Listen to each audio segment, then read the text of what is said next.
সুনামগঞ্জ থেকে এসেছেন, হ্যাঁ, স্বপ্ন দেখেছেন প্রবাসে যাবেন। সৌভাগ্যের বিষয় হলো আলহামদুলিল্লাহ ওনার ওয়াইফ অর্ধাঙ্গিনী আগে থেকেই ওখানে থাকেন, নক করেছেন। উনি একজন ড্রাইভার, ভালো মানের ড্রাইভার, লাইসেন্স আছে, সবকিছু আছে। স্ত্রী বললেন আমার মালিকের কাছে বা আমার কোম্পানির কাছেই আপনি আসতে পারেন, এবং তার সিদ্ধান্ত নিয়ে বিভিন্ন এজেন্সিতে ঘুরেছেন। আমরা নাম বলবো না, কিন্তু এজেন্সি ধোকা দিয়েছে, ওনাকে ঠকাইছে, অঙ্ক লস করেছে। এরপরে হাবিব ট্রাভেলসের সন্ধান পেলেন উনি, ওনার ওয়াইফ। ভাবলেন, চিন্তা করলেন, কথা বললেন। আজকে লাস্ট টাইম অফিস শেষ সময় উনি এসেছেন সুনামগঞ্জ থেকে।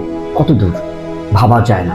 বিশ্বস্ত একটা প্রতিষ্ঠান হাবিব ট্রাভেলস। উনি চাইছেন এরকম যে সৌদি থেকে ভিসা আসবে ড্রাইভারদের। এই ভিডিওটি আপনাদের জন্য, যারা ড্রাইভার আছেন, বিদেশ থেকে আপনাদেরকে কোনো কোম্পানি বা মালিক লাইসেন্সের ভিসা দেয়, ড্রাইভারদের ভিসাগুলো হতে মানে প্রসেসিং হতে খুব জটিল হয়, অত সহজে ওটা হয় না।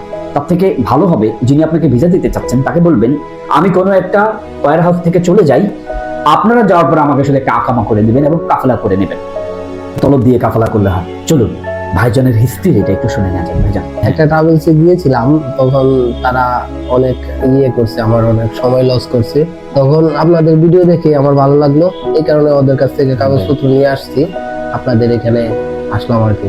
ভাবা যায় না যে একটা জায়গা থেকে কাগজ নিয়ে আসছে, আর সেটা উনি নিজে মুখে স্বীকার করছে।